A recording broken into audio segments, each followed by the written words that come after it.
ရိပ်မဲကြီးတစ်ခုသည်ကြောက်ရွံ့ကဲ့သို့မလုံမရှက်ထိုင်နေသည်ထိုအရိပ်မဲကြီး၏ရှေ့တွင်မူမီအိုးအဟောင်းတစ်လုံးနှင့်စီမီတတိုင်ထွန်းညှိထားသည်စီမီရောင်သည်tứcဖြက်နှင့်လေတိုးတိုင်းငိမ့်လူနီးပါထဲသွားတော်လဲတစုံတစ်ယောက်ကပြန်လဲမှုတ်ထုတ်လိုက်တဲ့ကဲ့သို့ပြန်လဲလင်းခင်းလာပြန်သည်လာစမ်းငါစီကိုလာစမ်းရှာတတအတန်ကြီးသည်လေသေးတွင်ပဲတဲထပ်သွားသည်ခဏအကြာတွင်တိုးဆက်မှတရချောင်များနင်းချေထန်တဲ့ထွက်ပေါ်လာသည်တဖြည်းဖြည်းနှင့်ထိုအတန်သည်နီးကပ်လာသည်ညောင်ပင်ကြီး၏အနောက်ဖက်မှဖြူဖြိုးဖြောလက်ချောင်းကြီးများထွက်ပေါ်လာသည်ထိုလက်ချောင်းများသည်လူလက်နှင့်မတူဘဲအရေပြားများကပ်နေသောအယိုးစုတစ်ပွဲဖြစ်နေသည်ထိုရာသည်ဖြီးပြင်းစွာထွက်လာသည်မျက်နာတွင်မျက်လုံးနေရာ၌ဟောက်ပက်ဖြစ်နေသည်ပါးမာမှုနားရွက်အထိပြဲအာနေသည်၎င်းသည်စီမီယံအောက်တွင်ရက်တန့်သွားပြီးရှေ့ကထိုင်နေသောအရိပ်မဲကြီးကိုစိုက်ကြည့်နေသည်အရိပ်မဲကြီးသည်ခေါင်းကိုဖြည်းဖြည်းချင်းမော့ကြည့်လိုက်သောအခါတွင်မှသူ၏မျက်နာကိုမြင်လိုက်ရသည်သူသည်ရွာကလူသည်ပြောနေကြတော့ဦးမင်းအောင်ဆိုသူပင်ဖြစ်သည်လွန်ခဲ့တဲ့နှစ်အနည်းငယ်ကမင်းအောင်ဟာရွာလယ်မှာတာမန်ရိုးသားတဲ့လယ်သမားတူပါဒါပေမဲ့ရွာတကြီးကသူ့ရဲ့အာဏာကိုသုံးပြီးမင်းအောင်ပိုင်ဆိုင်တဲ့လယ်ယာမြေအချို့ကိုမတရားသိမ်းယူခဲ့ပူပါတယ်အဲ့ဒီအချိန်မှာမင်းအောင်ကရွာလယ်ကောင်းမှာတရားမျှတမှုအတွက်တောင်းဆိုခဲ့ပေမဲ့ရွာတကြီးကသူ့ကိုလူပုံအလယ်မှာရိုက်နှက်ပြီးလူစင်းရဲရဲ့စကားဟာအမိတ်ပဲလို့ပြောဆိုကအကြီးကျယ်အရှက်ခွဲခဲ့ပါတယ်အဲ့ဒီလိုလေယာမြေတွေအသိမ်းခံရပြီးအလုအကောင်းလက်မဲ့ဖြစ်သွားတဲ့အခါမင်းအောင်ရဲ့မိခင်ကြီးဟာဆဲကူတာကိုငွေကြေးမရှိပဲအားကိုးရမဲ့ကွယ်လွန်သွားခဲ့ရပါတယ်မင်းအောင်ကတော့ဒါဟာရွာတကြီးရဲ့ရက်ဆက်မှုကြောင့်လို့ခံယူပြီးအညိုးကြီးစွာနဲ့ရွာကထွက်ခွာသွားခဲ့တာပါရွာကထွက်ခွာသွားတဲ့အချိန်ကစပြီးမင်းအောင်ဟာပုံမှန်အလုအကောင်းတွေကိုမလုပ်တော့ပဲသူ့ကိုအဆက်ခွဲခဲ့သူတွေကိုပြန်လဲဒုက္ခပေးနိုင်ဖို့အတွက်အောက်လန်းအတက်နဲ့စုံးအတက်တွေကိုလိုက်လံတင်ယူခဲ့ပါတယ်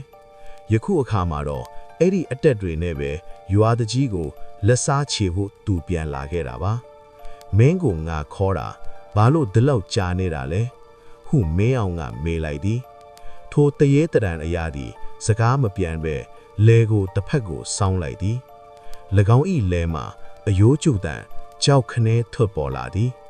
ထိုနောက်၎င်းသည်မြေအိုးထဲသို့လက်နှိုက်လိုက်သည်အတွင်း၌ရှိနေသောအမဲသားစိမ့်များကိုဆွဲထုတ်ကအငမ်းမရစားတောက်လေတော်သည်သွေးစိမ့်အောင်များသည်၎င်း၏မေးစိမ်မှတဆက်ကြဆင်းလေသည်မင်းအောင်သည်ထိုမြင်ကွင်းကိုကြည့်ပြီးကျေနပ်စွာပြုံးလိုက်သည်သူသည်ဤအသက်ကိုတင်ယူရန်နှစ်ပေါင်းများစွာတောတောင်များထဲ၌အပတ်တကုစ조사ခဲ့ရသည်ယခုမူသူသည်နာနာဘာဝတွေကိုစေခိုင်းနိုင်တဲ့အဆင့်ကိုရောက်ရှိနေပြီဖြစ်သည်သူ၏ရည်ရွယ်ချက်ဟာတရွာလုံးကိုကြောက်လန့်စရာမဟုတ်ပဲသူ့ကိုအဆက်ခွဲခဲ့သောရွာတကြီးနဲ့သူ၏မိသားစုကိုလက်စားချေရန်သာဖြစ်သည်နောက်နေ့နနက်မှာရွာတကြီး၏အိမ်ရှိမှထူးချမ်းသောအရာတစ်ခုကိုတွေ့ရှိရသည်ရောင်သည်သွေးစိမ့်များဖြင့်ရေးသားထားသောသင်္ကေတတစ်ခုဖြစ်သည်ရွာတကြီးသည်ထိုအရာကိုမြင်သည်စေမျက်နှာပြတ်သွားသည်သူသည်ရှေးလူကြီးသည်ပြောပြဖို့သောသွေးဆုပ်ပါထားအကြောင်းကိုတတိရသွားသည်ထိုညမှရွာတကြီး၏အိမ်တွင်ထူးချမ်းသောအထံများအိမ်ခေါင်မိုးပေါ်သို့ခဲနှင့်ပြပေါက်တံများနှင့်အိမ်အောက်မှငိုတံတဲ့တဲ့များကိုကြားလာရသည်တညတွင်ရွာတကြီး၏သမီးဖြစ်သောမေမြတ်သည်အိမ်မက်ဆိုးတစ်ခုမှလန့်နိုးလာသည်သူမ၏အိပ်ပံပဒင်းပေါက်အပြင်ဖက်မှတစုံတစ်ယောက်ကစိုက်ကြည့်နေတကယ်သို့ခံစားလိုက်ရသည်သူမသည်တတိမွေးကပဒင်းပေါက်ကိုဖွင့်ကြည့်လိုက်သောအခါဘာကိုမှမတွေ့ရကြီးဒါပေမဲ့သူမ၏ပခုံးပေါ်သို့အေးဆက်ဆက်လက်ချောင်းကြီးများကျရောက်လာသောကိုခံစားလိုက်ရသည်ထိုနောက်သူမသည်နောက်ကိုလှည့်ကြည့်လိုက်သောအခါအခန်းတောင်ရှိမောင်ရိပ်ထဲ၌ဖျဲအာနေသောပစက်ကြီးနှင့်မျက်လုံးမရှိသောတဒံတစ်ခုကိုတွေ့လိုက်ရသည်မေမြတ်သည်အောင်ဟဲ့ရန်ချိုးစားတော်လဲအတန်ကထွက်မလာခဲ့ပြီထိုရသည့်သူမ၏အနီးသို့တိုးကပ်လာနီးအေးဆက်သောအသက်ရှူသံများကို သူမနာနာနဲ့မုတ်ထုတ်လိုက်သည်မင်းအဖေလုတ်ခဲ့တဲ့အပြစ်အတွက်မင်းပြန်ပေးဆက်ရမယ်ထိုတန်သည်မင်းအောင်ရဲ့အတန်မဟုတ်တော့လဲမင်းအောင်ရဲ့စိတ်ဆန္ဒများပါဝင်နေသည်မေမြတ်သည်ကြောက်လန့်သွားကြတာတတိလစ်သွားသည်နောက်ညတွင်မှမေမြတ်သည်စကားမပြောနိုင်တော့ပဲထိုင်ငင်းနေုံသာတတ်နိုင်တော့သည်သူမ၏ခန္ဓာကိုယ်သည်လည်းတဖြည်းဖြည်းနှင့်ပိန်ချုံလာသည်မျက်ကွေးများညိုမဲလာသည်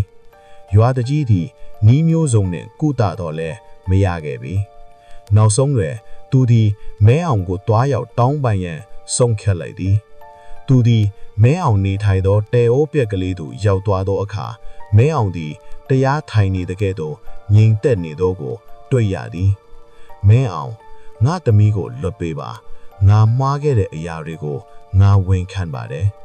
ထိုနောက်မှာမဲအောင်သည်မျက်လုံးကိုဖြည်းဖြည်းချင်းဖွင့်လိုက်သည်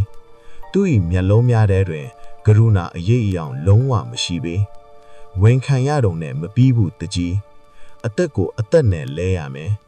ရွာတကြီးသည်တုံးလှုပ်သွားသည်သူသည်မိမိအသက်ကိုပေးရန်အသက်မဖြစ်သေးတော့လဲသူ၏သမီးလေးကိုလည်းအသေးမခံနိုင်ပေထိုချိန်မှာမဲအောင်ကလက်တစ်ဖက်ကိုမြှောက်လိုက်ရာလေထဲတွင်အေးဆက်သောဖိအားတစ်ခုဖြစ်ပေါ်လာသည်ရွာတကြီး၏လေပင်ကိုမမြင်နိုင်သောလက်စုံကညှစ်ထားတဲ့ကဲ့သို့သူသည်အသက်ရှူကျက်လာသည်မင်းသားမျိုးလုံလို့မရဘူးကံကံ၏အကျိုးရှိသည်ဟုရွာတကြီးကအာယူကပြောလိုက်သည်မင်းအောင်ကရဲမောလိုက်သည်ကံကံ၏အကျိုးဟုလား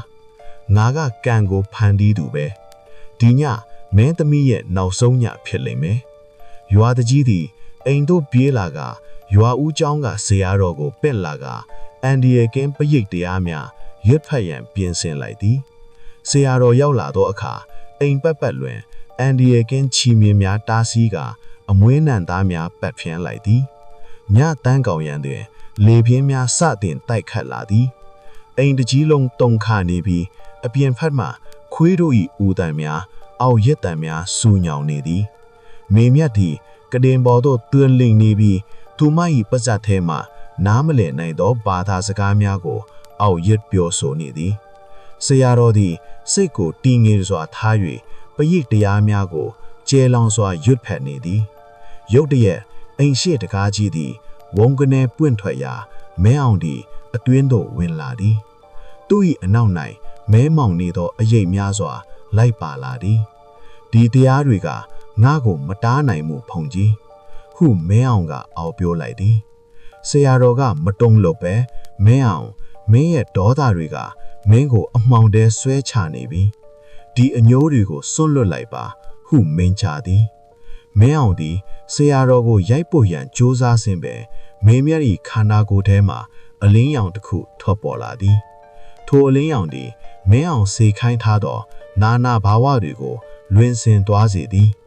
မေမြတ်သည်မျက်လုံးကိုဖွင့်လိုက်သည်မင်းအောင်ကိုစိုက်ကြည့်လိုက်သည်သူမ၏မျက်လုံးများထဲတွင်မေတ္တာနှင့်ကရုဏာများပြည့်နှံ့နေသည်ငါသာတော်ပါတော့အမေအားလုံးကိုခွင့်လွတ်ပါရဲ့အားလုံးဟာသူ့အကြောင်းနဲ့သူဖြစ်လာခဲ့တာပဲလို့သူမကတိုးညင်းစွာပြောလိုက်သည်ထိုစကလုံးများသည်မင်းအောင်ရဲ့ရင်ထဲသို့များသစင်းကဲ့သို့စိုက်ဝင်သွားသည်သူသည်ခဏမျိုးကြောင်သွားပြီးနောက်သူ့ရဲ့လက်ထဲမှဆုံးအသက်ပစ္စည်းများအားလုံးမြေကြီးပေါ်သို့ကျသွားခဲ့သည်သူ၏နီရယ်နေသောမျက်လုံးများသည်ပုံမှန်ပြန်ဖြစ်လာပြီးမျက်ရည်များဝဲလာသည်ငါဘာတွေလုပ်မိတာလဲဟုသူကတိုးတိုးလေးရေရွက်လိုက်ပြီးအိမ်ပြင်သို့ဝုန်းကနေပြေးထွန်းသွားသည်ထိုညနောက်ပိုင်းတွင်မင်းအောင်ကိုမြေတူမှမထပ်တွေ့ရတော့ပြီတချို့က